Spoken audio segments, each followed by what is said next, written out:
Fala, meus amigos, tudo bem? Sejam bem-vindos a mais um podcast do Semeando Experiência. Meu grande soquinho, amigo. Pô. Já virou marca registrada. É verdade.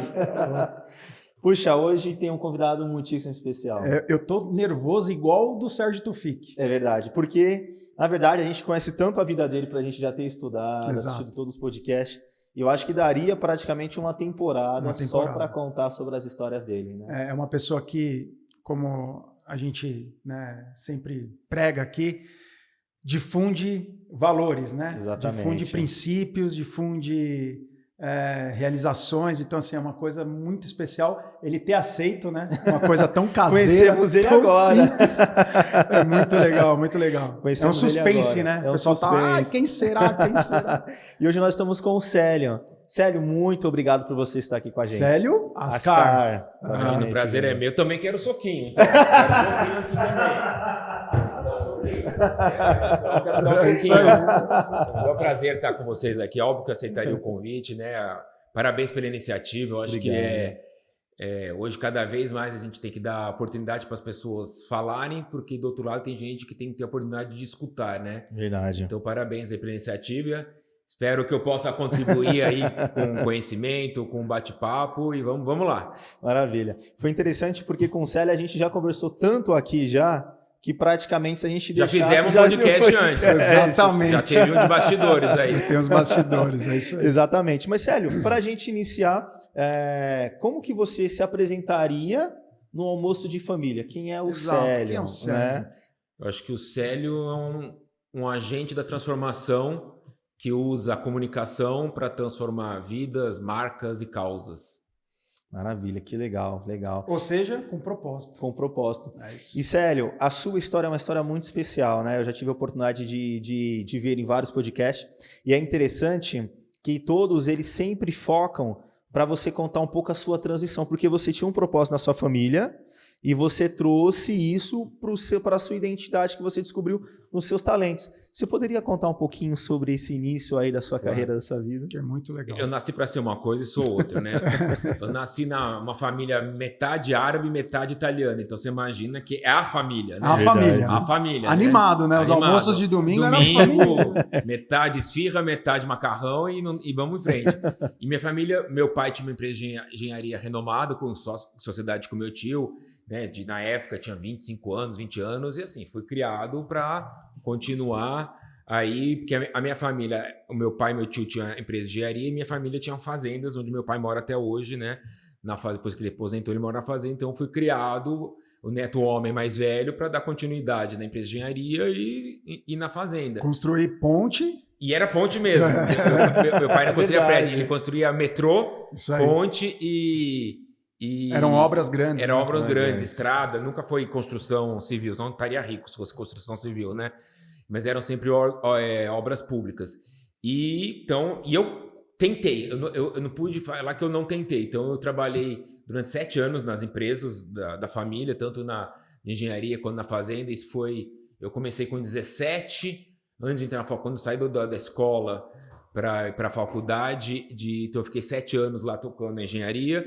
Na época a grande briga começou a escolha da faculdade. Porque, certo. Porque imaginava-se que ser, era a continuidade, né? Era para ser engenharia. Falei, engenharia eu não vou fazer, porque não tem como. Matemática, eu ficava de recuperação de matemática. Eu era totalmente humano, não tinha nada exatas em mim, nada exato em mim, né?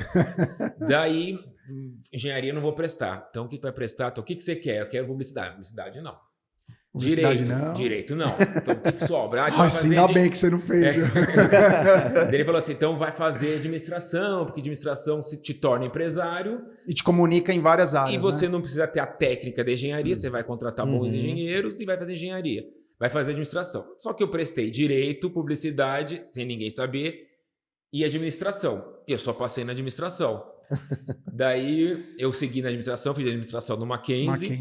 E fui trabalhar, né? Eu já estava trabalhando com meu pai, comecei como, né? Antigamente era Xerox, né? Não tinha computador na época, era máquina de escrever, imprimia, máquina de escrever, datilografava, tirava o Xerox, distribuía para a empresa toda, não tinha e-mail, essas coisas. Então eu era a pessoa, tira cópias, entrega na diretoria tal, na gerência tal, que são as plantas, enfim.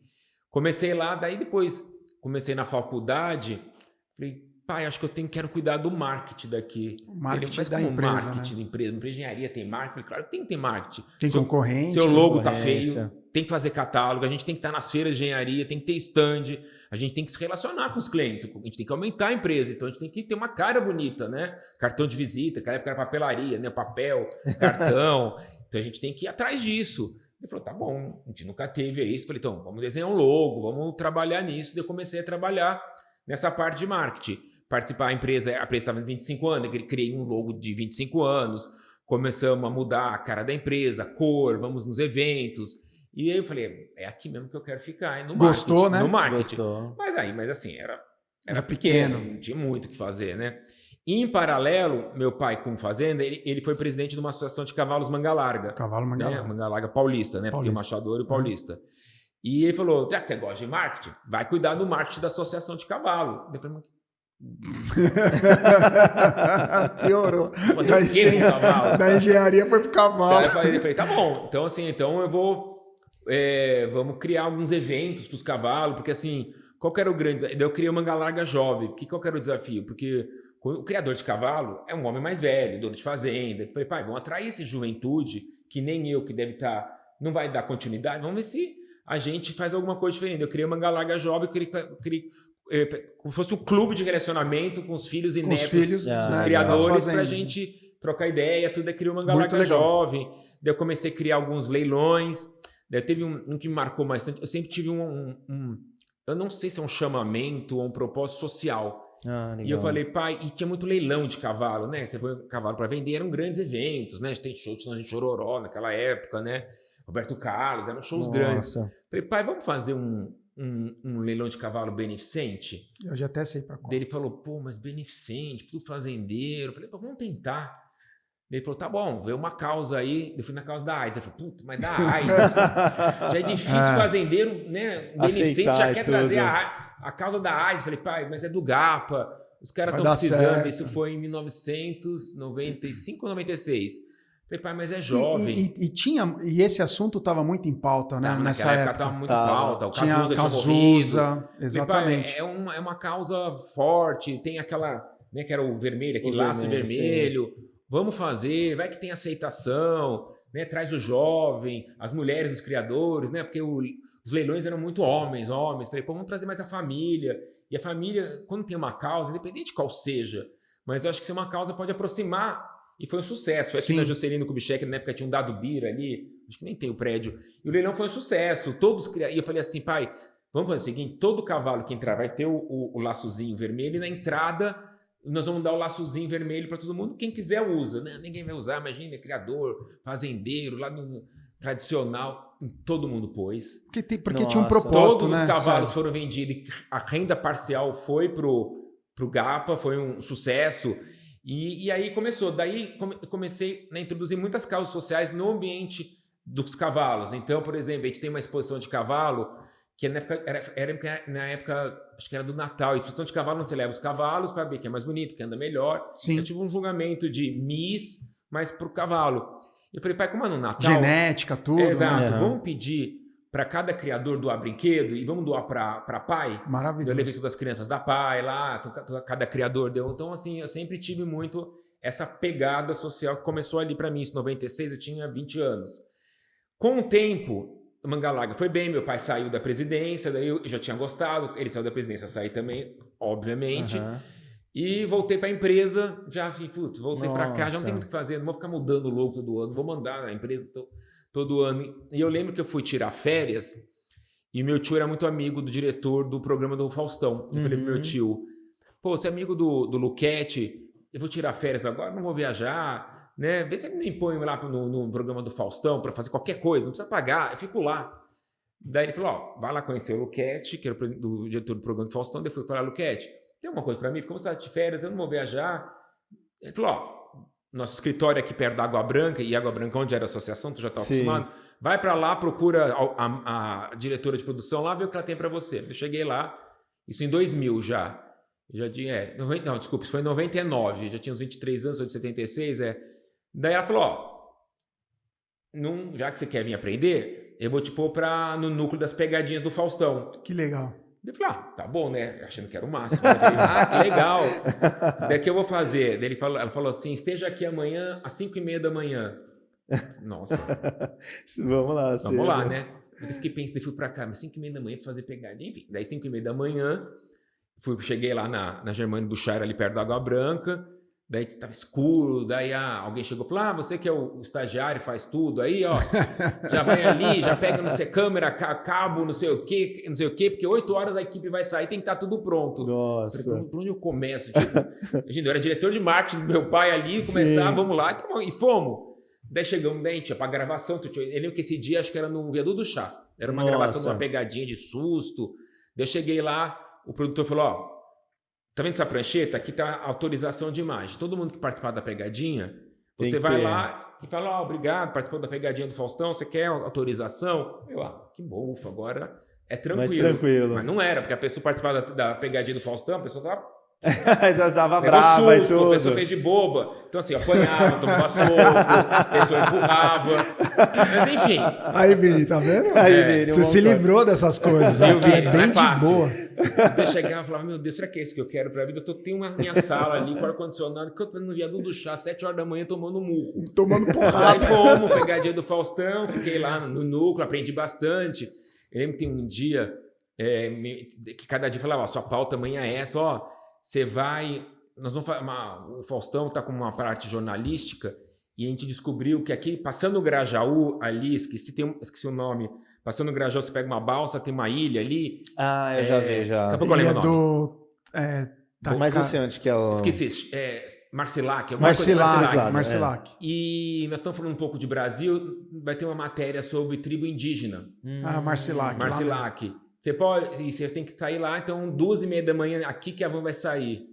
Tá bom. Então, assim, eu conheci muita coisa aqui na minha bolha de não trabalhar, né, de um menino branco privilegiado, eu não tinha, entendeu? Então, o trabalhar ali no Faustão, ir para o Viaduto do Chá, ir para Marcilac, ter tipo de coisa, me fez ser uma pessoa... Abriu os olhos. Abriu os olhos. Daí acabou o estágio, né? Tive que voltar para as férias. Eu falei, não dá. Não consigo mais voltar para cá. Eu lembro que isso foi no final de dezembro, enfim, janeiro, eu falei, não dá mais para voltar. Não dá, não sei o que eu faço, imagina.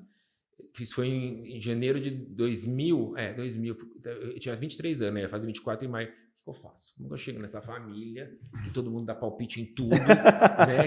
Quer influenciar a vida, né? Se o lado italiano dá palpite, o lado árabe vai dar outro. Como que eu chego e falo, não dá mais, acabou. Tive que falar, porque não adianta, quando você tem um propósito, uma vontade, uma paixão por o que você faz, você tem que ir atrás. Não adianta você mascarar essa paixão, porque eu não quero chegar onde eu estou hoje e ter sido um frustrado. Então eu cheguei e falei, não dá mais para mim, vim até onde eu pude, já fiquei 7 anos, mas agora eu vou ter que seguir caminho numa coisa que me dá prazer. Eu não vim nessa vida para não ser uma pessoa feliz, realizada. Eu preciso ser essa pessoa que tenta buscar, pelo menos, eu preciso tentar. Pode ser que eu não consiga, mas eu preciso tentar. Como eu tentei estar aqui, mesmo não querendo, agora eu quero tentar na coisa que eu quero, para até escolher o que eu fazer. Daí foi aquela briga de família, reunião, participa avó, tio, tia, primo, cachorro, papagaio, cavalo. E muda aqui, muda ali. Tem certeza? Vai. Mas eu falei, foi, daquele climão, né? Porque... né? Não é fácil. Eu passei por um climão assim parecido. Você ser preparado para algo, as pessoas terem essa expectativa em você e de repente você fala... Você quebrar a expectativa. Tentei, daqui eu não vou.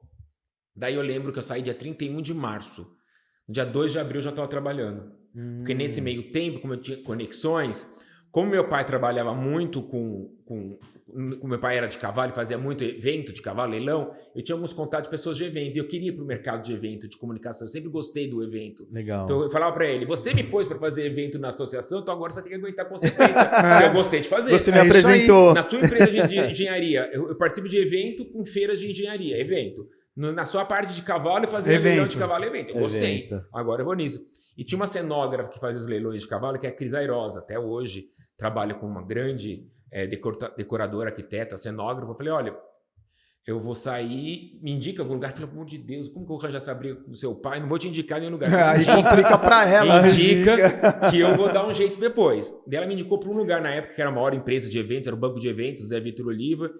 e que é uma grande agência até hoje, mas naquela época era uma das poucas, era a maior, fazia grandes eventos, falou, vou te indicar lá por uma coisa, porque ele cria cavalo e ele está precisando de alguém para fazer o leilão dele de cavalo. E no mercado de eventos corporativo, não tem quem entende leilão de cavalo, eu vou te indicar. Que você já tinha feito com Já seu pai. experiência. Eu fui lá numa entrevista e falou, tô começando um programa de trainee aqui, você quer entrar? Eu tinha um salário bom com meu pai, cargo, salário, não vou te pagar nada. Tem 3 meses, você passar, você fica. E para começar, você vai fazer um leilão de cavalo, você topa? Porque esse povo aqui não sabe entender de cavalo. Porque o leilão de cavalo tem toda uma produção, maquiagem do cavalo, cabeleireiro do cavalo, a luz, assim, é uma coisa grandiosa. Não é assim pra gente pegar o cavalo no cabeça e colocar lá e tudo. Tem purpurina, tem assim, psicologia, para como ele vai no palco, luz, som. Para não assustar. Então, assim, tem todo um trabalho para isso, né? Eu comecei lá, fiz o leilão dele, que foi um mega leilão, foi aqui na Marginal, tinha um Beto Carreiro, onde a Globo hoje, ali tinha um circo do Beto Carreiro. Nossa, era Beto foi Carreiro. Foi ali, lá. grandioso. Daí ele falou, isso é bom, então você vai ficar aqui, eu vou te contratar, você vai ficar aqui na produção, e porque eu vi que eu preciso dessa criatividade que você tem nos leilões para os meus eventos corporativos. Daí eu fui contratado lá, tipo, em maio já, nem fiquei nos 3 meses, entrei em abril, em maio, fiquei, daí fiz vários projetos, conheci grandes pessoas na produção, fui para a África do Sul fazer convenção na Natura, então fiz vários projetos e brigado com a família, isso, né? Brigado com a família, assim, bom dia, boa tarde, boa noite, não sente na mesa para jantar comigo, porque não... E foi. Daí, isso foi... Se tinha que dar pausa, porque eu já estou emendando a história. Tá pode muito bom. Daí, isso eu fiquei lá de abril a abril. Daí, em novembro, a minha chefe direta lá tinha sido... A Globo era cliente do Banco de Eventos e o Banco de Eventos fazia todos os projetos, eventos da Globo. E a Globo é muito carioca, né? Temos um amigo em comum. Sim, exatamente. Beijo pro Wilson. O Wilson que fez a conexão entre nós. O Wilson ficou sensibilizado comigo. Falou, coitado do Leandro, o Leandro precisa de pessoas boas. Daí, a época da Globo, isso em 2000, a Globo estava construindo a sede aqui em São Paulo, ali na Chucre Zaidan, e a Globo estava transferindo muita trabalho, muita expertise aqui para São Paulo, que é uma emissora carioca, né? Tem 60 anos agora, nasceu no Rio de Janeiro, né? O Projac no Rio de Janeiro, mas ela estava querendo vir muito para São Paulo, porque o mercado publicitário está aqui em São Paulo, né? Então, Entendi. O dinheiro da Globo sempre teve aqui, né? As empresas estão aqui, então ela queria aumentar um pouco mais a participação em São Paulo. O hub aqui, né? E ela estava duplicando algumas estruturas do Rio aqui em São Paulo. E ela estava abrindo a CGCom, que é a Central Globo de Comunicação, que hoje não tem mais a comunicação, e estava abrindo uma área de eventos aqui para trazer mais projetos para cá. E foi tão engraçado, porque um dia... Eu sempre gostei de televisão, né? Desde pequeno, as pessoas falam, esse menino vai trabalhar na Globo um dia. Esse menino vai ser o Boni, porque só fala de TV, fica o dia inteiro vendo TV, novela, não sei o quê. E um dia me ligaram. Oi, Sério, tudo bom? Aqui, eu não lembro o nome. Aqui é falando de tal da TV Globo. A gente queria marcar uma entrevista com você, seu nome foi indicado. Eu falei, qual é a piada? Quem é que tá falando? A pegadinha de novo? Outra pegadinha. Assim, que amigo é esse? Alguém que tá passando essa piada? Wilson? Nem conheci o Wilson aí. Eu falei, qual é a piada? Ela falou assim, uma mulher falou assim, como assim piada? Eu falei, não, desculpe, não, porque seu nome foi indicado, abriu uma vaga, você quer vir aqui pra entrevista? Não sei. Eu falei, gente, tudo bem, vamos ver se é verdade, pra chegar lá, né, ser uma pegadinha, que ele falou.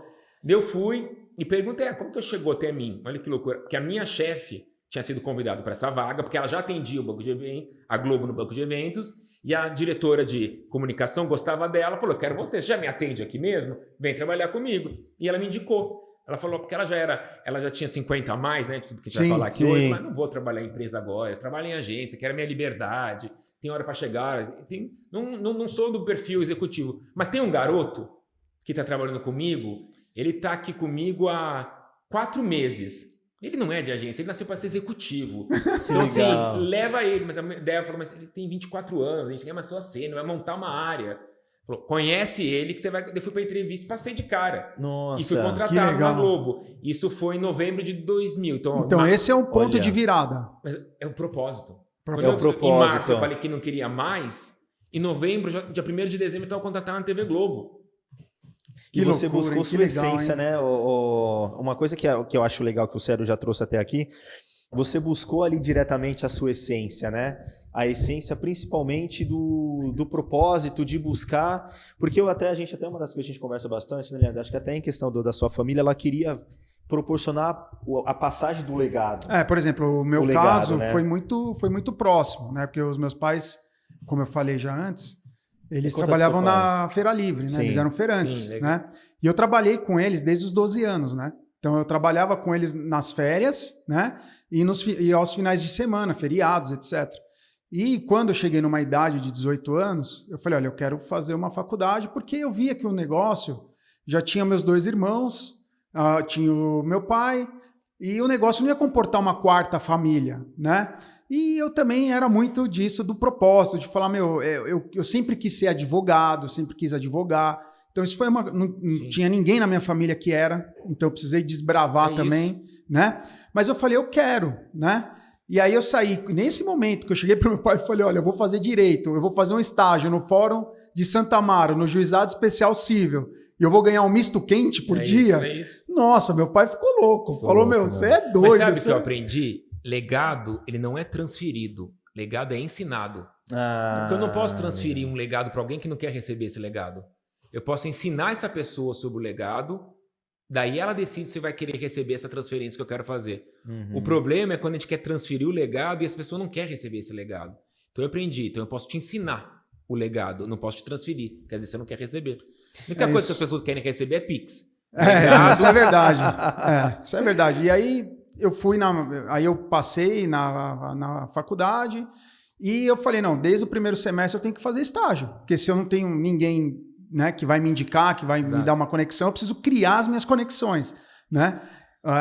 O tal do network, né? Exato. E aí eu falei, não, eu vou. E aí eu fui fazendo um estágio ali, outro aqui e tal, não sei o quê. Eu até fiz um estágio com o Dr. Salvador Regina Neto, que ele fazia contratos de celebridades, né? Inclusive eu fui levar alguns contratos para Márcia Goldsmith assinar, etc. Eu vivi um pouco esse mundo, por um pouco tempo, porque logo uma desembargadora federal me chamou para ser estagiário e aí ali eu tive o contato com o direito tributário e aí me apaixonei. Falei, não, é isso aqui que eu quero. Porque eu era um advogado meio avessas, né? Eu gostava de números, né? Então, advogado gosta de números. Né, Leandro? Advogado financeiro. Eu gostava, né? Tanto que a minha segunda faculdade é de contábeis, né? Que legal. Então, assim, e foi nessa pegada também, mas assim, é complicadíssimo os jantares, almoços, e você tá fazendo, né, uma coisa que o seu pai não quer. Que ele poderia estar trabalhando na feira. Nossa, fazendo, porque né? ele construiu, assim, guardadas as proporções, aquele era da onde ele veio, com o que ele conquistou, ali para ele era algo grande, né? E eu precisava passar esse legado pro meu filho, entendeu? E aí eu falei, pai, mas você tem outros 2 filhos que estão no legado, tá tudo certo. E a gente tem que entender que, às vezes, o legado de um não é o legado do outro, né? Exato. A gente tem que ter o livre-arbítrio de construir o seu legado.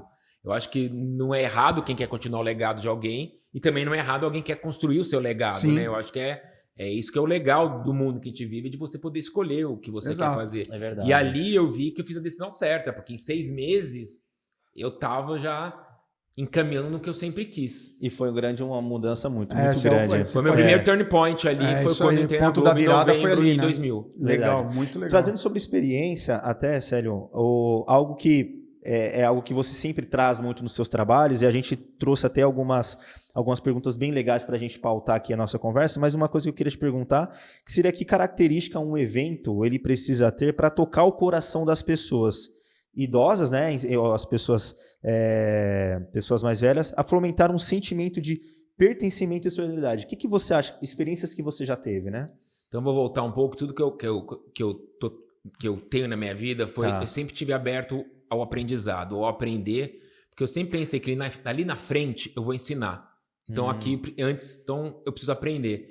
E a Globo foi uma escola maravilhosa que me explicou sobre experiência, né? Porque a televisão, você leva para casa de uma pessoa uma experiência, né? Você é a porta de entrada de informações, de conteúdo, de sonhos, né? Quando você vê uma novela que se passa na Itália, você sonha que você está na Itália. Né? O Clone, que foi um dos projetos que eu lancei, uma novela que passava no Marrocos. Então, muito as pessoas legal. Em casa, sonhava com aquilo, né? Ou muitas nem faziam ideia do que era aquilo. uma Rocos. Nossa, é verdade. E a gente, né? A minha geração foi criada a assistir TV para se informar. Não tinha internet, celular. Exato. Então, assim, A ou fonte de assistia o conhecimento Jornal era a televisão. Nacional, ou o Jornal da Record, o Jornal da CBT, né? Não tinha Globo News, ou site, ou alguém que te mandava no WhatsApp uma notícia em primeira mão. Né? A gente A fonte era a TV, né? esperava, assim, você vê hoje no mundo de hoje, a gente estava online vendo a escolha do novo Papa. Do novo Papa. Na minha época, você tem que esperar o Jornal Nacional para saber quem foi Exato. escolhido no novo Papa. E era extremamente aguardado, Exato. né? A musiquinha do Jornal Nacional Exato, era do plantão. Já tocar o plantão, tu sai icônica. correndo. Você... Pra quem morreu, porque Eu nossa, acho que coisa. saiu o plantão do Papa. Exato. Eu acho que Porque saiu. saiu. Então, eu aprendi na TV Globo que você tem que criar experiências. Então, e experiências, você tem... quando você trabalha com comunicação, você tem que tocar o coração das pessoas, né? Quando você vai fazer um evento, vai fazer qualquer coisa onde você está representando uma marca ou um produto, você tem que tocar o coração dessa pessoa, porque ninguém quer tocar a razão da pessoa, né? Sim. A razão... Ninguém compra nada com a razão. Exatamente. Eu que trabalho com marketing, se eu conquistar a razão da pessoa, ela não vai comprar o produto que eu estou vendendo. Eu tenho que contratar, eu tenho que entrar no coração da pessoa. Eu sempre falo assim, qual que é o ato da compra? Você conquista o coração manda uma mensagem para a mente e a mente manda uma mensagem para o bolso. É isso. É isso aí. É do coração para a mente, da mente para o bolso. E hoje as pessoas querem muita experiência, né? Experiência. Então, na Globo, quando a primeira vez que eu fui lá no Projac, conheci uma cidade cenográfica, um galpão que tinha as roupas, os pratos de época. Eu falei, meu Deus, isso aqui é uma grande experiência. Nós vamos fazer uma novela que passa em 1830, já tem a roupa, que já tem o talher, já tem tudo da coisa. Isso é uma experiência. Quando você entrava numa cidade cenográfica, quando eu fui a primeira vez na cidade cenográfica do Clone, eu estava indo em Marrocos, sendo que eu peguei um avião de São Paulo para o Rio só. Eu não fui.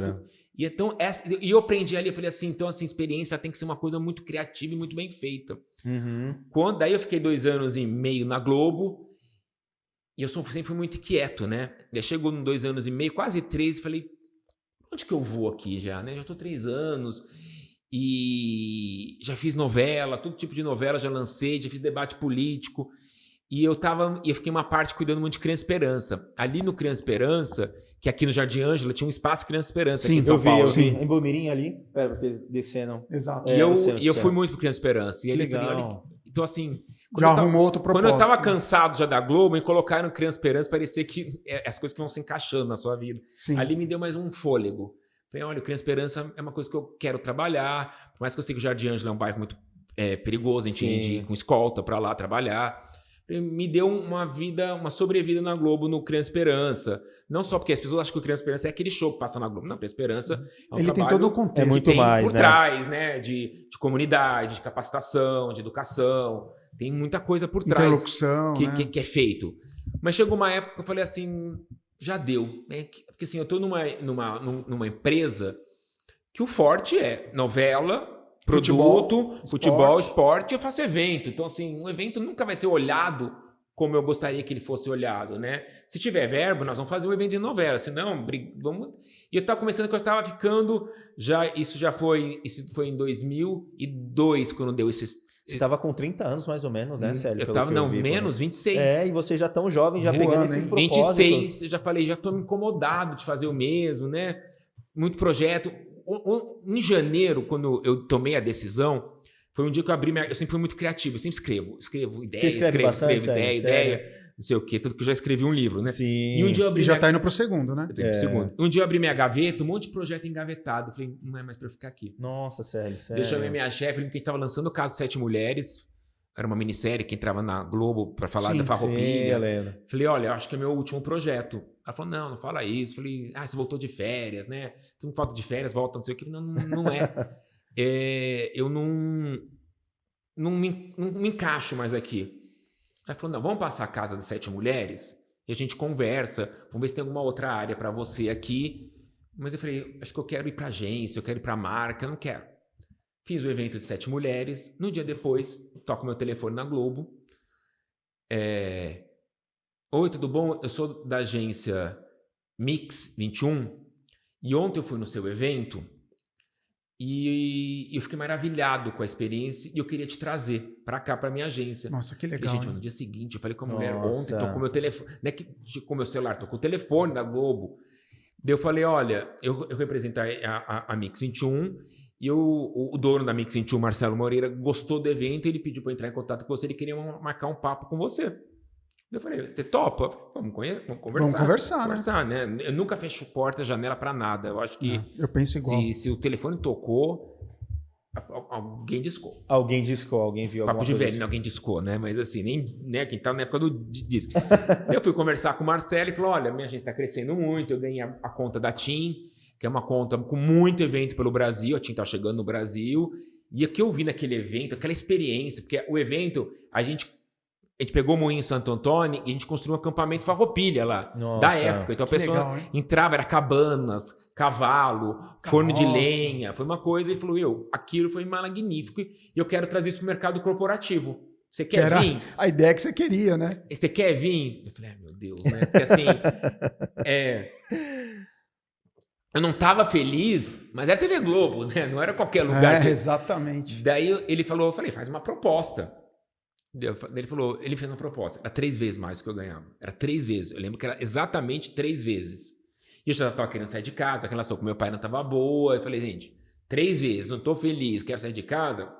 Vai ser essa. Acho que agora. Foi a decisão mais difícil da minha vida, porque você estava num lugar onde todo mundo queria estar, uma empresa sólida, tinha 35 anos na época, uma máquina, uma fábrica de sonhos, né? Verdade. Um dia eu estava no Marrocos, outro dia eu estava falando de outro assunto, outro dia estava no Jardim Antes, outro dia... Enfim... E ir para uma agência que estava crescendo, não sei se eu ia me adaptar, porque o mundo de agência não é um mundo corporativo que eu gostava, e fui. Daí, a segunda coisa, pai, vou sair de casa. Nossa, pai. Mas daí, dureza, meu pai já tinha casado de novo, estava formando família, falei, sair de casa, então ali, isso foi em abril, tudo sempre acontece em março e abril, minhas coisas, né? Foi em abril de 2003, daí eu já estava... eu ia fazer 27 anos, daí fui para Mix 21, um ambiente totalmente, né, diferenciado, né, sem protocolo, todo mundo entra a hora que quer, sai que quer, vira à noite, entrega projeto, vai no cliente, uma outra vida. E ali eu comecei lá, nos primeiros dias, falei, meu Deus, o que eu tô fazendo aqui? Ninguém chega, marca reunião, ninguém aparece. Cadê o povo? Cadê o pessoal? Povo daqui? Onde eu vim? Mundo. Vamos fazer reunião com cerveja, churrasco. Eu falei, meu Deus. Tô fora do... Será que eu tô no lugar certo? Eu não sei não, o Vini deu um sorrisinho ali, ó. Não vai ter churrasco fácil. aqui, não. Ah, sim, reunião 9 horas da noite, pede pizza meia-noite pra fazer projeto, porque vida de agência é assim. Vai virando, né? O cliente vai embora às 6 horas, manda projeto, você tem que entregar no dia seguinte. Então, assim, é o terceiro turno. Mas daí eu também fui relaxando, fui me permitindo aprender aquele universo muito mais jovem, sem muito protocolo, sem hierarquia, sem o que eu chamo de liturgia do cargo, todo mundo fala, enfim.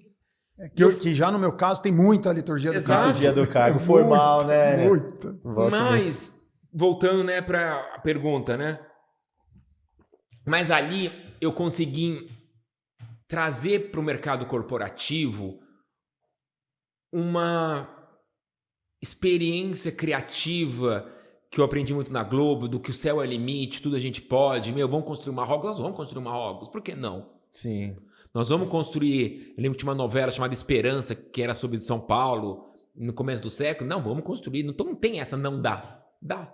Então eu trouxe muito dessa experiência para as marcas. Isso foi o meu sucesso, eu acho, ali na agência, de trazer um pouco, sair um pouco da dureza, da frieza do mercado corporativo e trazendo mais emoção, trazendo mais detalhe, trazendo mais criatividade e inovação em eventos. Que era uma coisa muito sempre fechada, careta, né? Careta. Muito assim, palestra. Vamos trazer experiência, porque um evento ele tem que ser uma experiência do começo ao fim. Eu falo que evento tem que ser do convite ao valet. Se você vai num evento maravilhoso, mas você vai pedir seu carro, você fica 45 minutos esperando, Exato. Você vai falar que o evento não foi bom. Qual que é a última mensagem que você tem? O carro demorou 45 minutos. E o que se associa à marca? Então é tudo. Né? Eu tive num evento recentemente na Stock Car, foi fantástico. Porque você chegou, estacionei o carro próximo do camarote. Você chega no camarote, já é bem recepcionado.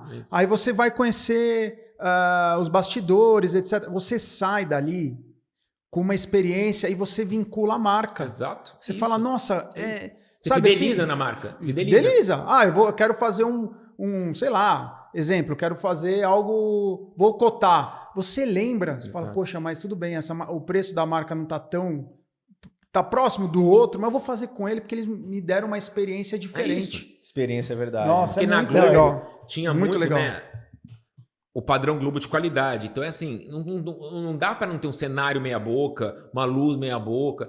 Tudo tem que ser muito bem feito. Né? A gente está entrando na casa das pessoas. E eu trouxe isso pro evento. Gente, o evento tem que ser bem feito do convite até o valet. Porque tem que ser uma experiência. Porque nós, como agentes da comunicação, nós estamos representando uma marca, ou um produto, ou um serviço. Então o que a gente quer? Que a pessoa saia daquele evento e fale, gente, que marca muito legal. Eu quero no dia seguinte comprar ou fazer parte disso.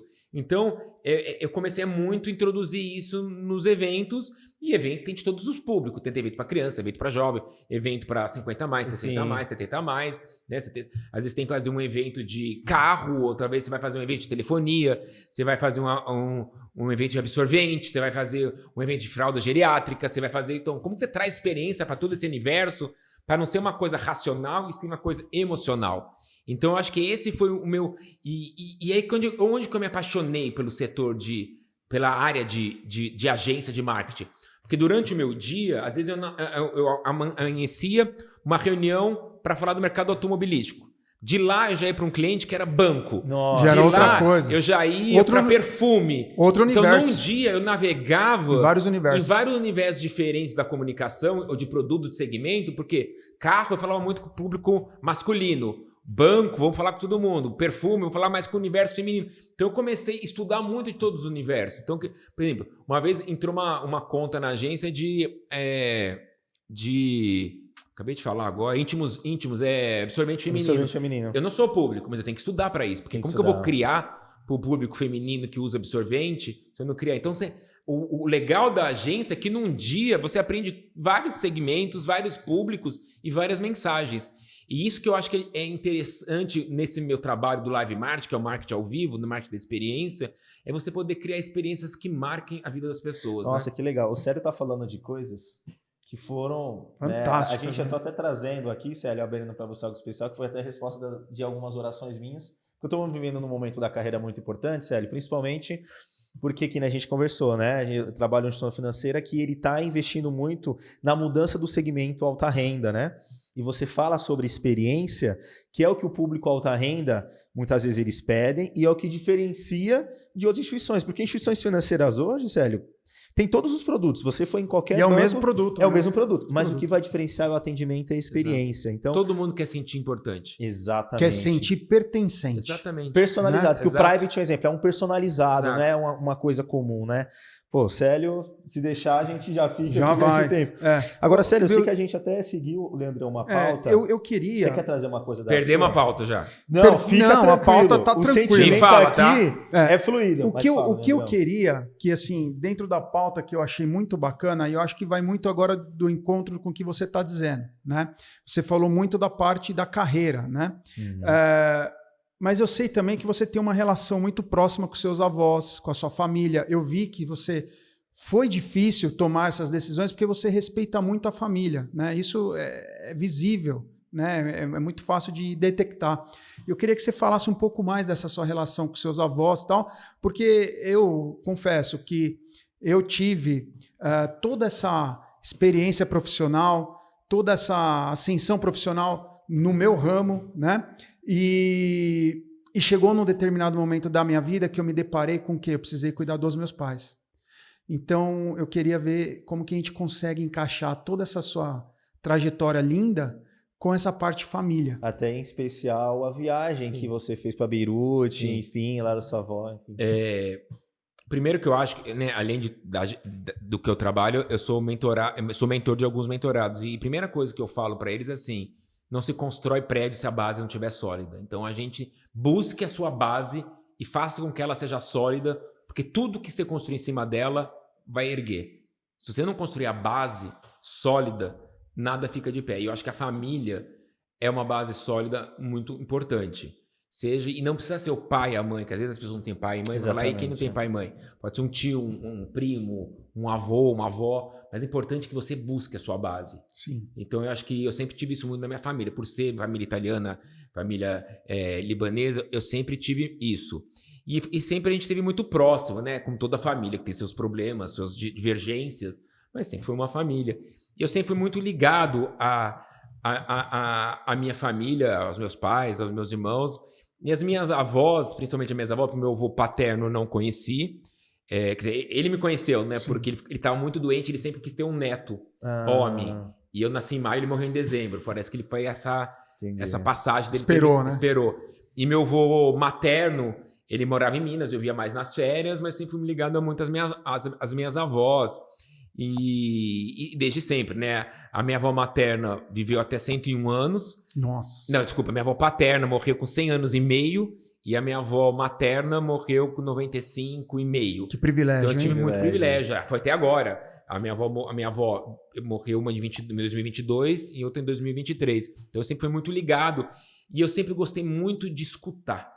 Eu sempre gosto de escutar a história. Eu acho que conhecer a história dos outros me fortalece, tanto para aprender, para aprender o que eu não tenho que fazer e o que eu posso melhorar. Os bons exemplos. E eu sempre gostei, exemplos. né? Acho que da coisa de eu escrever muito, ser muito criativo. Eu sempre gostei de escrever. Então eu sempre falei, vó, me conta sua história, né? Então ela sempre com o pai dela, veio com 12 anos da Síria, sozinho, para ser mascate no Brasil. A outra que veio da França. Então eu sempre gostei de escutar essas histórias que eu acho incrível, né? Que acho que essa geração não vai ter, né? Porque essa geração, os pais e os avós são todos brasileiros, mas daquela geração que as pessoas vinham com 12 anos, em 1895 para cá, de um barco que demorava 1 ano para chegar aqui. É verdade. Como assim? E chegava aqui, era toda uma infraestrutura a ser como feita. Que a pessoa né? sai com 12 anos sozinho num barco, acompanhando uma família, e sai da Síria e vai pro Líbano? Não existe isso. Você vai falar para uma criança hoje, ó, papai vai te dar num barco, você vai aparecer lá na Austrália. A Austrália, lá você vê o que você faz.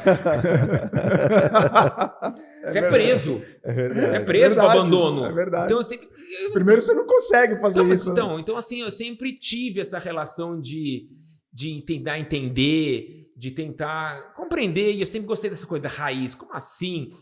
Minha parte da minha família veio da Síria, outra parte veio da Itália, do Líbano, da França. Que bagunça é essa, né? Onde eles se encontraram? Então, assim, eu sempre... Onde é o ponto de encontro? Ponto de encontro disso tudo. Então, eu sempre tive essa relação com meus avós de escutar. E minhas avós também sempre gostaram de televisão. Minha avó morreu achando que ia casar com o Silvio Santos. Então, Eita! ou com o Roberto Carlos, né? Sim. Roberto Carlos, eu consegui levá-las. Eu fui levar as duas, eu levei as duas no cruzeiro do Roberto Carlos. E eu vi que teve uma Se eu era ligado às minhas avós, eu levei as duas no cruzeiro do Roberto Carlos. Que lindo, Ficamos hein? uma semana ouvindo o Roberto Carlos com elas. Nossa, que lindo. Olha Mas, lá, ó, a vou te audiência falar. tá rindo ali. Então, assim, eu fui no cruzeiro do Roberto Carlos durante uma semana com elas. Mas deve ter sido uma experiência fantástica. Foi, né? super. Loucura, né? Mas assim, porque é igual as minhas avós tinham mais 1000. Então, assim, já não sabia que era minha avó ali, né? Você sobe um monte de cabecinha Se branca você na perdesse multidão. ela- Vó, todo mundo olhava pra trás, né? Ô, Célio, atrás. determinado momento você perdeu a avó, pegou na mão, opa, não é a minha. Não é minha avó. Então, e minhas avós sempre foram muito ativas, tanto que viveram até 100 anos, 95 anos bem. Que Pra você legal. ter noção. E engraçado, e no aniversário, eu posso até mostrar pra vocês depois. No aniversário de 100 anos da minha avó, Roberto Carlos ligou pra ela. Eu ia te falar isso Pra dar agora. parabéns. Eu vi no Que Instagram. legal, hein? A sobrinha da minha avó é médica dele, porque assim, a minha avó era muito doida. O bolo de 100 anos era a foto dela com o Roberto Carlos. Nossa! E ninguém podia comer. Quando eu dei o bolo, que ela pediu uma encomenda, ó, eu quero o bolo com a cara do Roberto Carlos.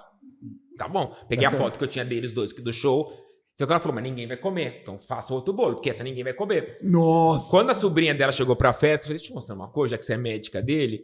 Olha aqui o bolo que eu fiz, gente, que vergonha. Ela, não, eu vou contar pra ele. Eu vou contar pra Ela mandou um WhatsApp pra ele e de repente ela vem, tia, o Roberto Carlos quer falar com a senhora. Eita. Minha avó, oi? Oi? Então põe no Viva Voz que eu quero ouvir.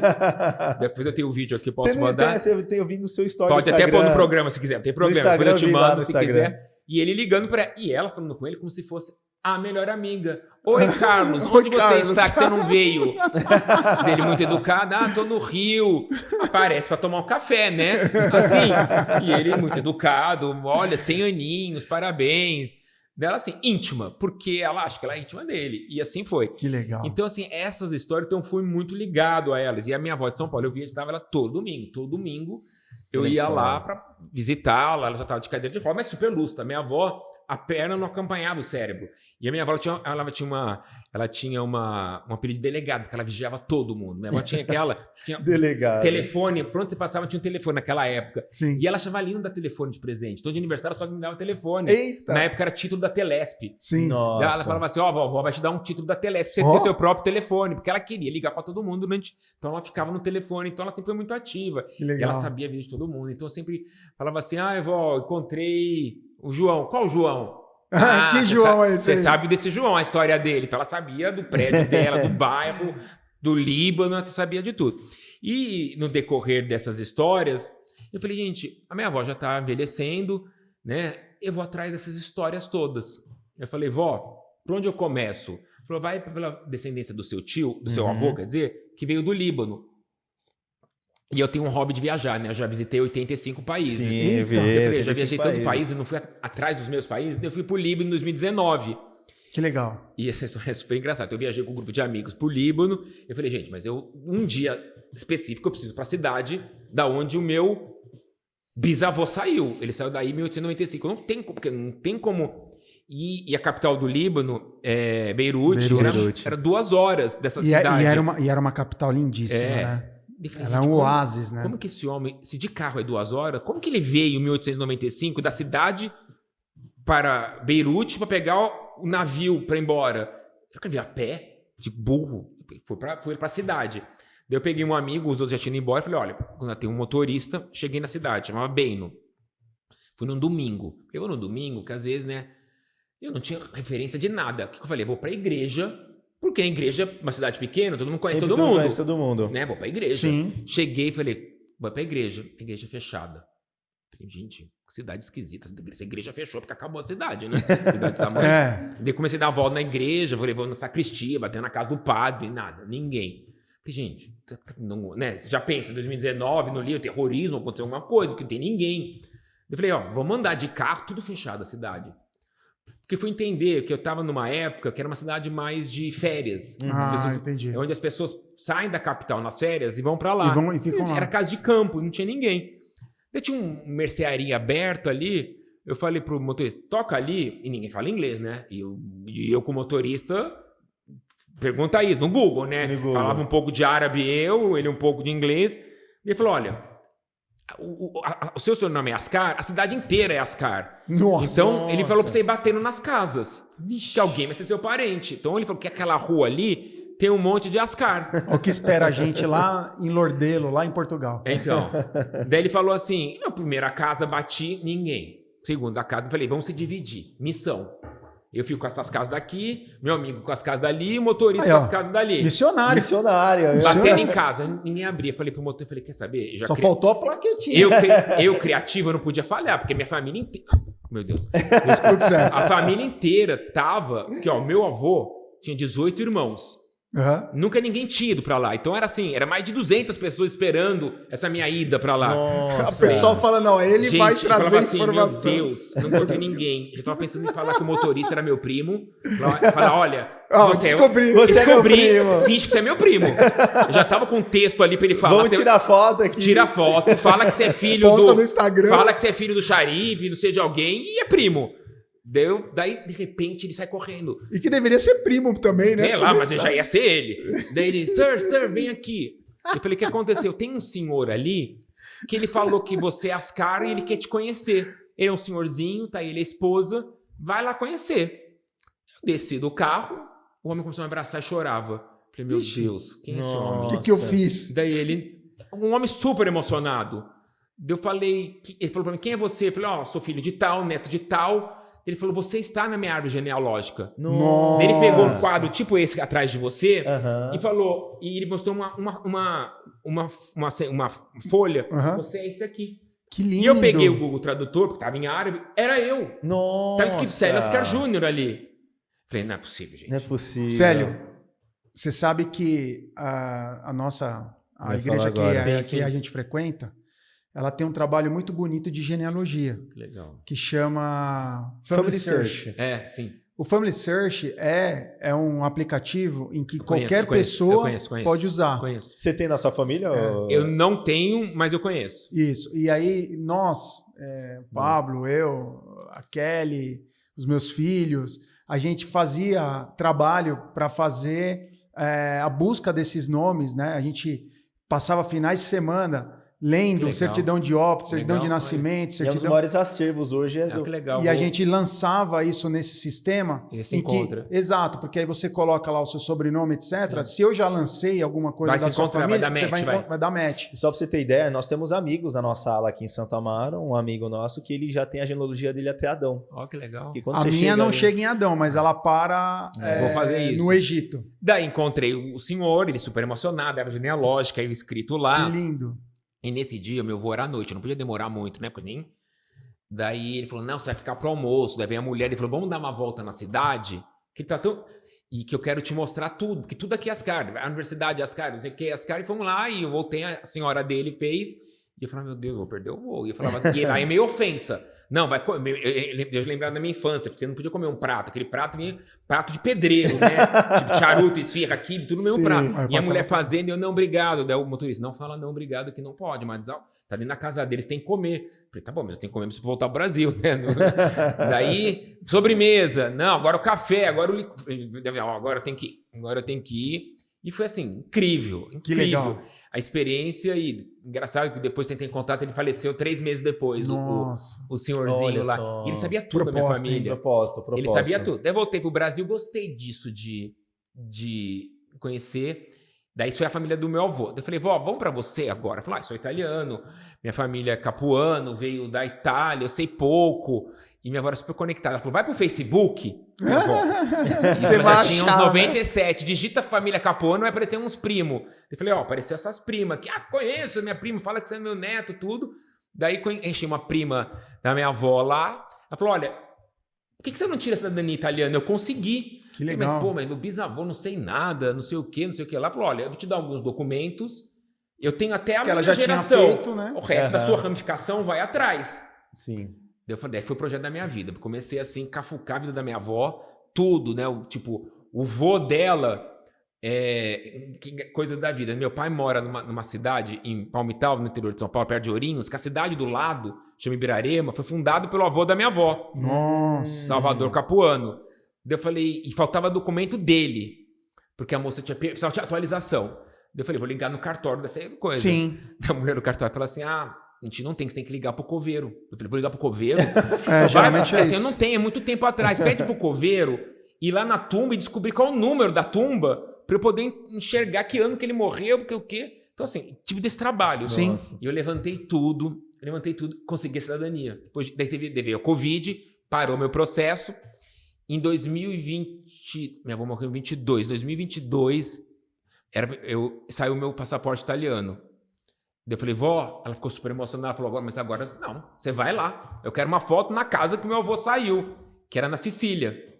Eu falei, tá bom, era meu aniversário, eu falei, vou passar meu aniversário na Sicília, e vou no que ela quer saber, tudo que ela quer saber dessa cidade, que ela quer saber. Fui na cidade, lá esqueci o nome da cidade agora, daqui a pouco eu lembro, uma cidade pequena, menor que a do Líbano, fui lá, e essa prima falou, olha, a casa do vô é rua tal, número tal. Daí eu fui lá, minha avó tinha mania de vídeo. Tudo ela tinha que fazer vídeo. Tudo fazer vídeo.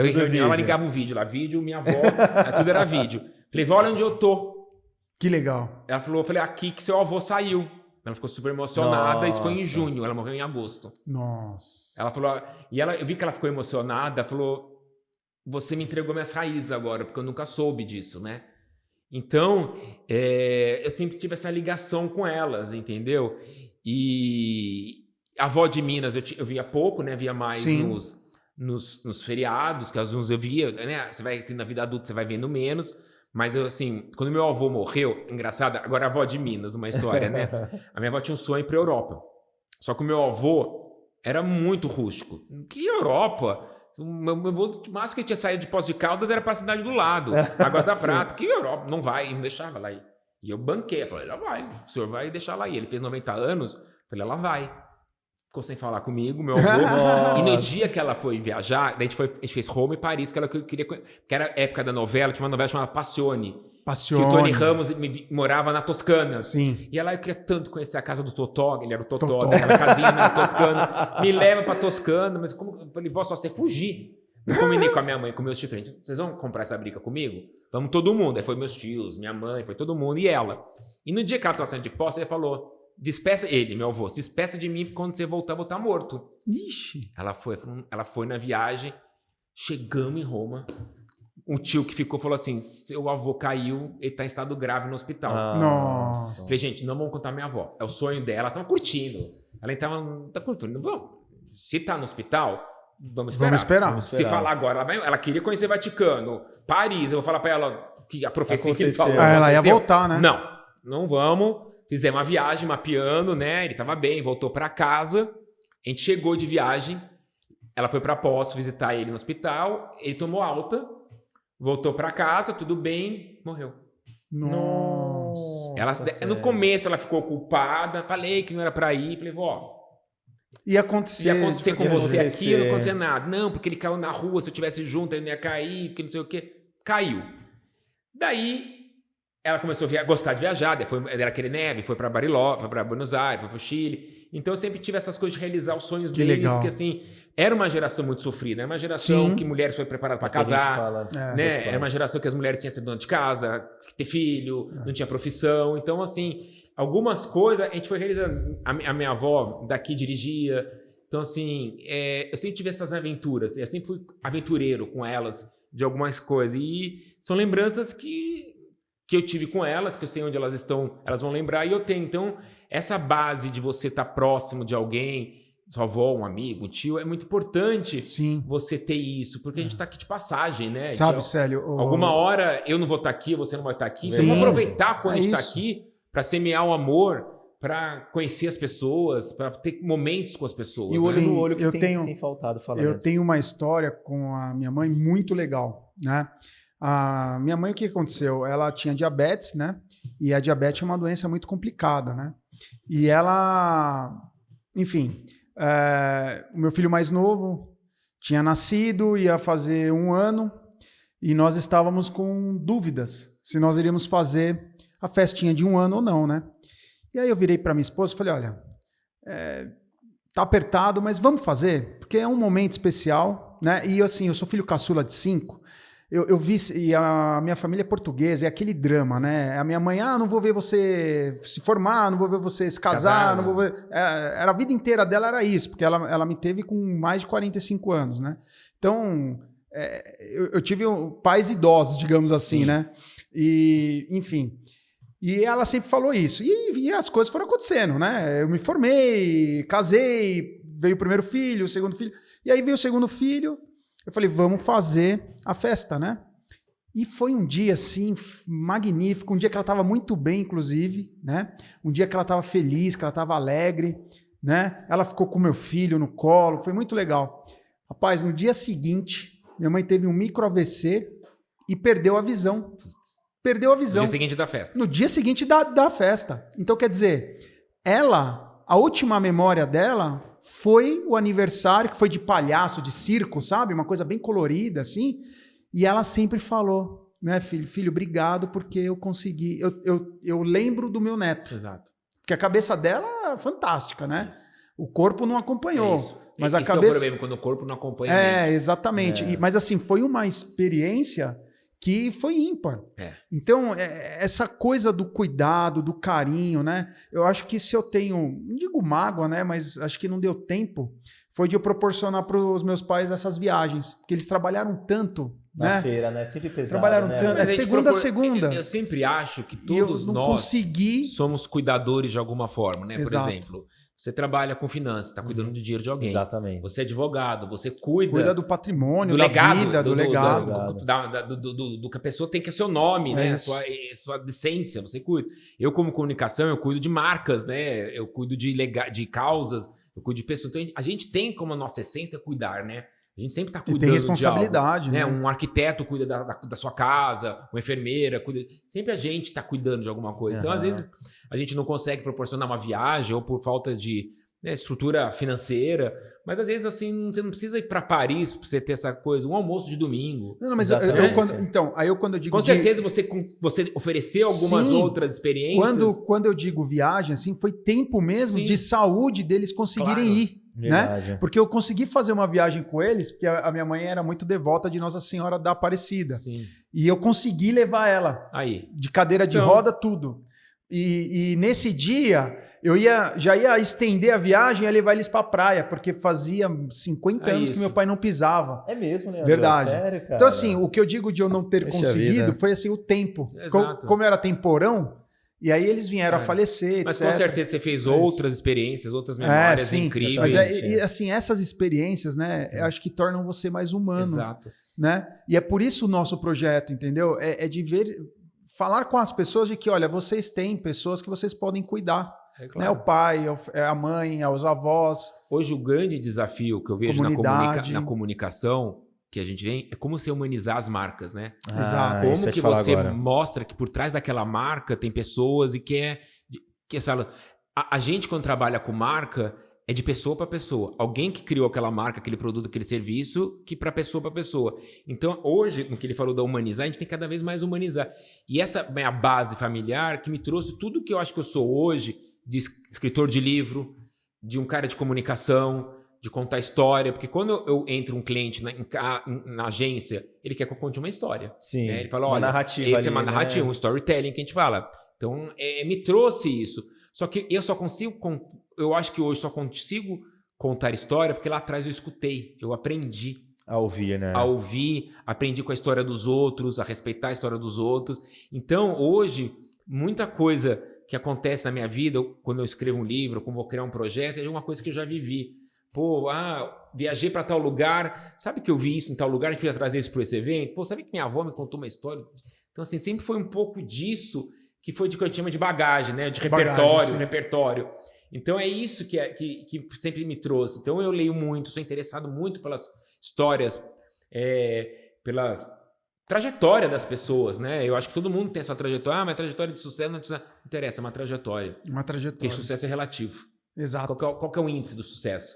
É conquista de dinheiro? E o que é o sucesso de um e de outro, né? Tranquilidade? É paz? Exato. É aprendizado? Troca. O que é? Então, assim, o sucesso é relativo. Então, assim, aquela pessoa é sucesso porque ela tem $1 bilhão. Qual é o estado mental dessa pessoa? Exato. Como é a família dela? E qual que é o legado, né? O que, então, que ela fez? Sucesso é relativo. Muitos dos meus mentorados falam, eu quero ter sucesso na carreira. Então, você não vai ter. Se o seu objetivo é ter sucesso, já te falo que você não vai ter. Célio, eu vou te falar uma outra coisa agora. E eu, nos meus discursos, eu sempre falo para os meus filhos isso. Eu falo o seguinte, eu sou muito religioso, eu amo Jesus Cristo e assim, a gente tem a parábola dos talentos, né? Eu sempre acho o seguinte, que Deus nos dá talentos e esse talento é para você dividir, certo? Aquela pessoa que tem o talento e ela guarda para ela de uma forma egoísta, ou seja, para ficar rico, para ficar isso, para ficar aquilo, não que ser rico é um problema, não é isso, mas desde que você faça com que esse talento chegue para outras pessoas, você mude vidas. Porque o seu talento ou é a comunicação, ou é a criatividade, ou é ajudar. Eu tenho certeza que no nosso dia a dia a gente tem como escolher caminhos em que você ajuda as pessoas. Só o do Célio tá aqui, ele tá dedicando o tempo dele. Exato. Vou te falar uma coisa importante que você falou. Não é uma correção, tá? Mas é uma visão que eu tenho. Acho que Deus, ele não nos dá talento, ele nos empresta. Nos empresta, perfeito. Ele não dá nada pra você, ele te empresta. Ele te empresta. E que se você não fazer jus, ele te tira. Ele te tira. Então ele não te deu nada, ele te empresta o seu talento. Perfeito. E você é a pessoa que, se ele te escolheu para te emprestar esse talento, você tem a obrigação de multiplicar esse talento. É isso, multiplicar o talento. Por isso que eu gosto de isso. ensinar, gosto de ter os meus mentorados, já dei aula, porque Deus me emprestou esse talento. A parábola dos talentos é exatamente isso. Ele não me deu nada, ele me emprestou. Aquele Na hora que ele quiser enterrou, tirar, ele vai tirar. Aquele que enterrou e guardou, ele perdeu. Eu acho que Deus ele não dá nada, ele te empresta. E você tem que multiplicar isso. Perfeito. Ele te tira. Perfeito. Uma coisa especial, até a gente chega. Desculpa, não tô te corrigindo na tua... perfeito. Mas mas é isso mesmo. Visão. É isso. E é exatamente o que eu acho. Né? Eles nos proporcionam esse talento para que a gente possa multiplicar. É isso aí, perfeito. Até em especial, né, olhando, chegando aqui num time interessante, chegando mais para o fim da nossa conversa, é sobre os seus projetos sociais, né, Célio? Eu acho isso tão especial. Poderia comentar principalmente sobre Vozes da Periferia e tudo? Poderia contar um pouquinho para a gente? Como eu contei, né, lá no começo, desde que eu estava ajudando meu pai na associação, eu já tinha essa preocupação com causas sociais, de beneficente, de transferir renda, né? Eu acho que ninguém é obrigado a doar, a transferir, mas eu acho que quem pode e tem essa vocação, acho que a gente tem que facilitar, né? Porque vou doar, não sei o que a pessoa faz com dinheiro, né? Tem muita dúvida. Sim. Então eu sempre tive isso, né?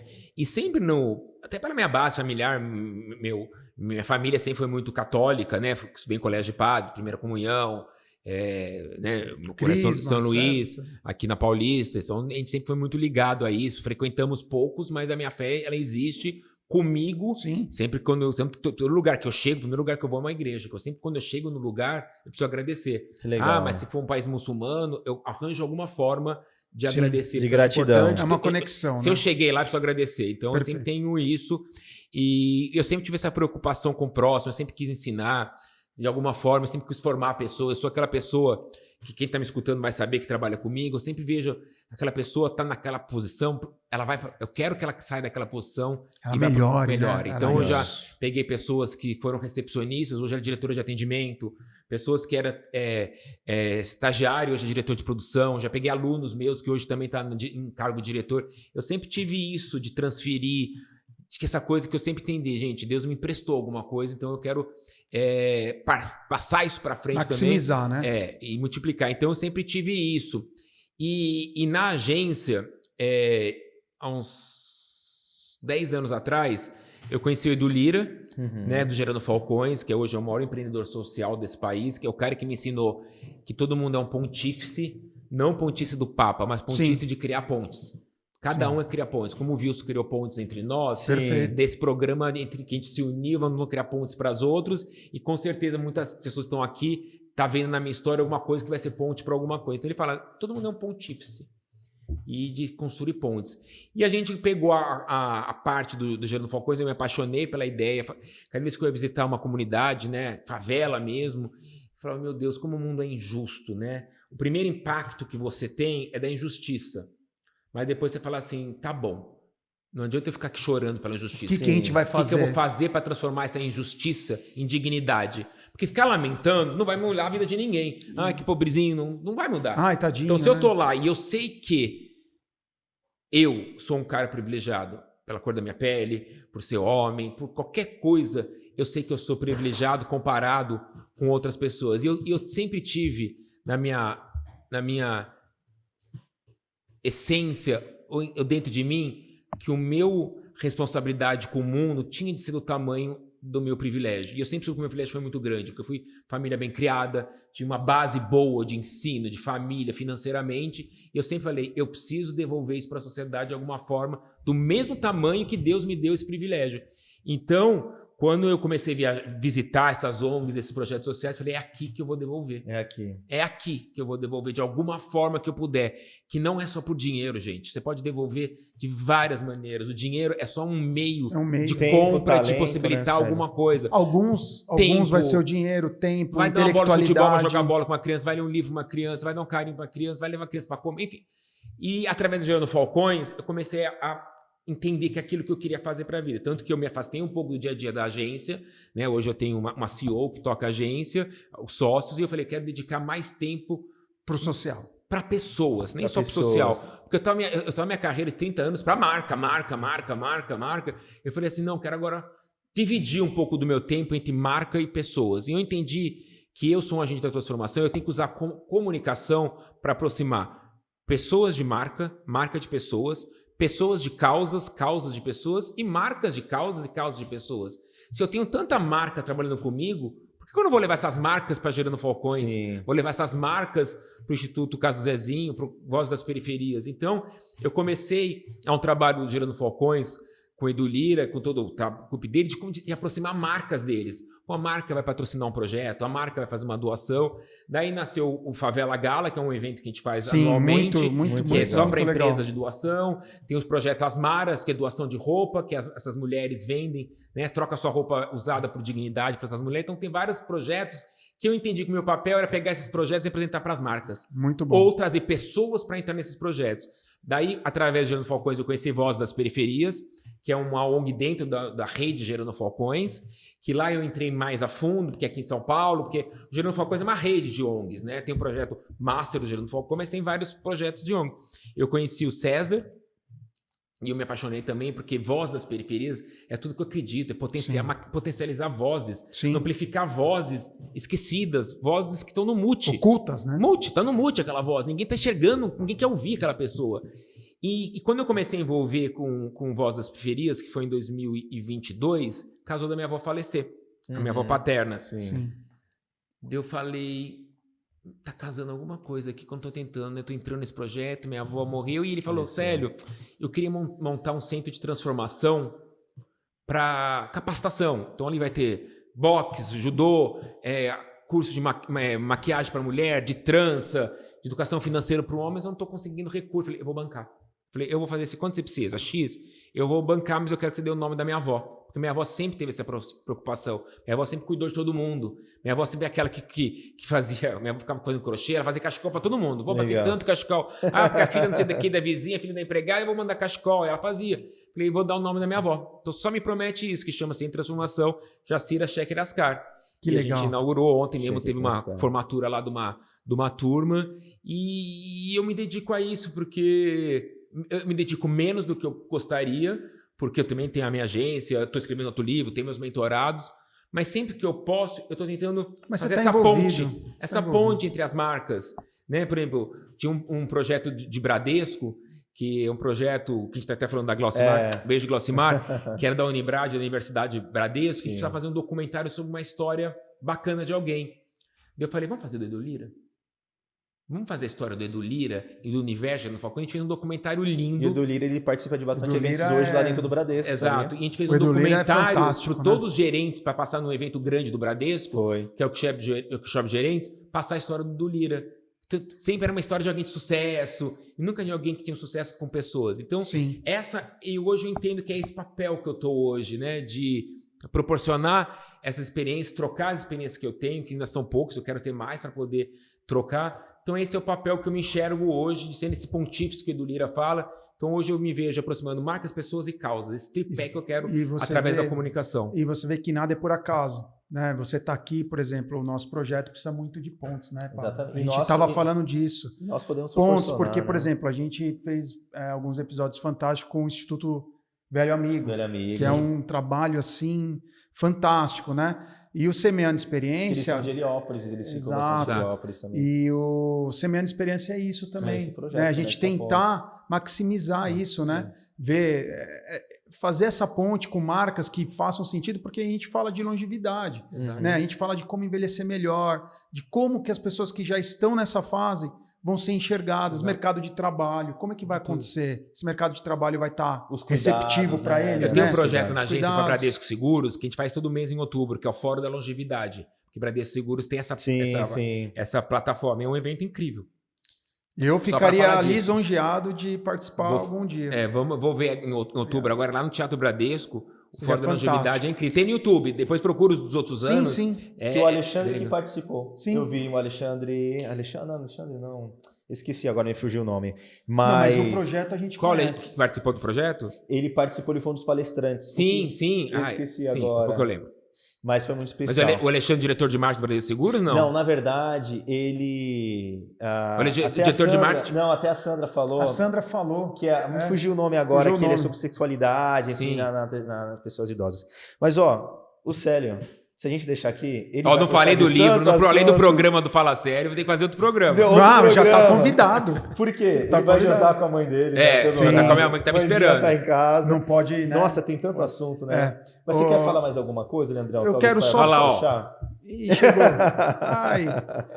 Deixa ela que faz parte. Ela faz parte da família. Deixa ela aqui. Fala, ela, né? Porque ela, assim, o rosa. Cristal. Vem participar aqui, Cristal. Ixi. Vai fazer bagunça, né, Cristal? Não aparece. Parece? Na câmera aparece ela? Não. Deixa eu ver se ela Cristal no carro. Agora tem que... Vem cá, Cristal. Vai lá. Com alguém você tem que aparecer agora. Tá em dúvida, muita gente chamando. Olha lá. Se pegar no colo, ela fica brava? Não. Mostra ela pra câmera ali. Aí, pronto. Aí, vai a Cristal. Participação especial. Vai lá. Essa é a Cristal. Não vai latir, né? Ela fica aqui com a gente, né, Cristal? Pronto. Hã? Pronto, tá calma. Fica aqui comigo. Pronto. Aí, pronto. Hoje você vai ter participação Especial. Pronto. Eu queria falar só uma coisa, Célio. Aqui nós deixamos esse espaço final porque é algo gravado, né? E que os seus mentorados vão ver, a posteridade vai ver, a sua família vai ver, seus sobrinhos, e enfim, vai ser uma coisa que vai ficar gravada. A gente gostaria que você desse a sua última participação e como é que você gostaria de ser lembrado, como você gostaria de ser, como você buscou os seus antepassados, né? Como a posteridade da família, né? Você gostaria que eles soubessem, né? Do seu legado. Como é que você gostaria de ser lembrado?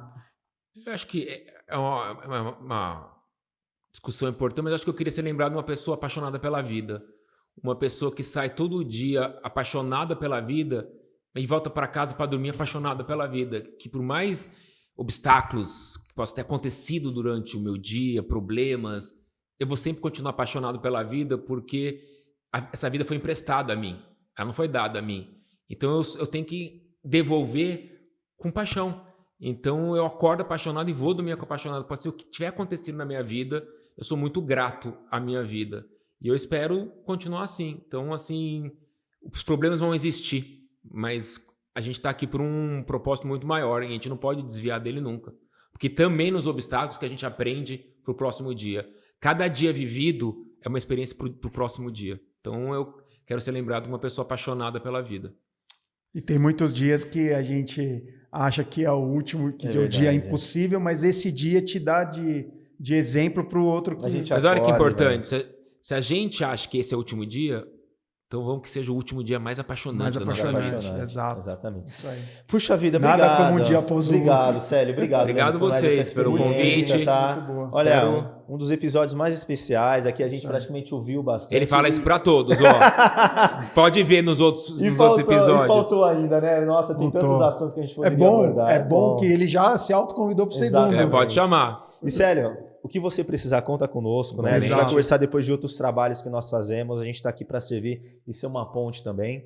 E gostaria de agradecer a vocês por estar aqui conosco. Muito obrigado. Gostaria de agradecer de coração por você estar nos acompanhando. Segue a gente nas redes sociais, se inscrevam no canal, dão um like. Compartilhem, né? Compartilhem. Puxa, o Indiquem Célio... pessoas para... Exatamente, acompanhem o Célio nas redes sociais que eu tenho certeza que ele vai trazer muita sabedoria e muito conhecimento para vocês. Um abraço, gente. Tchau, tchau. Tchau, tchau.